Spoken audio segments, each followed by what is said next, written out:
নমস্কার বন্ধুরা, তোমরা দেখছো লেডিবং কিচেন। লেডিবং কিচেনে তোমাদের অনেক অনেক স্বাগতম আর জন্মাষ্টমীর প্রীতীয় শুভেচ্ছা, আগাম প্রীতীয় শুভেচ্ছা জানিয়ে আজকে তোমাদের সাথে একটা সুন্দর নিরামিষ আলুর দমের রেসিপি শেয়ার করতে চলেছি। তো চলো দেরি না করে দেখে নেওয়া যাক নিরামিষ আলুর দমের রেসিপিটা। খুবই সিম্পল। প্রথমে একটা বড় সাইজের টমেটো, আদা 1 ইঞ্চি মতো আদা আর 2-4টে কাঁচা লঙ্কা একটা পেস্ট বানিয়ে নেব। আর আলুগুলো সব খোলা ছাড়িয়ে নুন হলুদ মাখিয়ে নেব, মানে ভালো করে ধুয়ে নুন হলুদ মাখিয়ে 5 মিনিট রাখবে।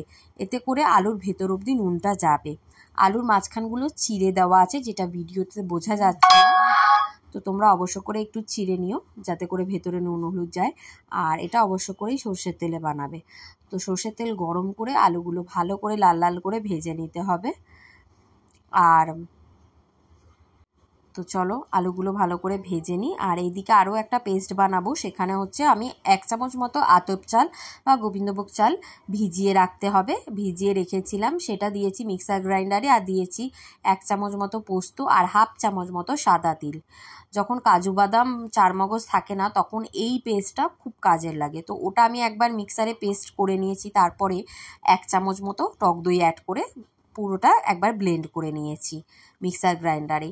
এরপর কড়াইতে গোটা গরম মশলা ফোড়ন দিয়ে আর জিরে ফোড়ন দিয়ে আমি অ্যাড করে দিলাম আদা কাঁচা লঙ্কা পেস্টটা, মানে আদা কাঁচা লঙ্কা টমেটো পেস্টটা। ওটা ভালো করে কষিয়ে নেওয়ার পরে যখন দেখবে ঝাঁঝ উঠছে তখন সামান্য একটু জল অ্যাড করবে। যে কোনো রান্নাতে জল অ্যাড করার পরে মশলা অ্যাড করবে, নাহলে করে বেশি ঝাঁঝে নাক মুখ জ্বালা করবে। এই টিপসটা আমি দিয়ে দিলাম। তো এরপরে আমি ওই চাল বাটা পেস্টটা দিয়ে দিয়েছিলাম গুঁড়ো মশলার মধ্যে 1/2 চামচ লঙ্কার গুঁড়ো, 1/2 চামচ ধনে গুঁড়ো, 1/2 চামচ জিরে গুঁড়ো আর হলুদের গুঁড়ো। এরপর ভেজে রাখা আলুগুলো দিয়ে ভালো করে কষিয়ে নেব। বেশিক্ষণ কষালে হবে না, যেহেতু তিল পোস্ত চাল এগুলো এমনই না, এগুলো কড়ার গায়ে লেগে যায়, মানে ধরে যায়।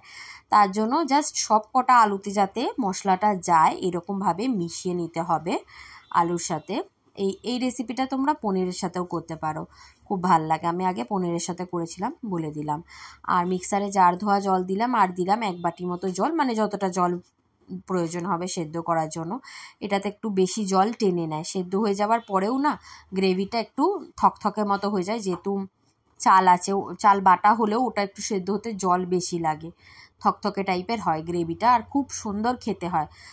এটা গোবিন্দভোগ চালের একটা আলাদা ফ্লেভারও পাওয়া যায়, কিন্তু কেউ বুঝবে না। লুচি রুটি পরোটার সাথে খেলে মনে হবে চালের গন্ধ পাওয়া যাচ্ছে, কিন্তু এতে চাল বাটাটা দেওয়ার জন্য খুবই সুন্দর লাগে, একটা ভোগ ভোগ স্মেল আসে, তাই বললাম এটা ভোগের আলুদম। সবশেষে ঘি গরম মশলা দিয়ে আপনারা যাতে খুশি লুচি রুটি পরোটা ফ্রাইড রাইস পোলাওয়ের সাথে পরিবেশন করুন।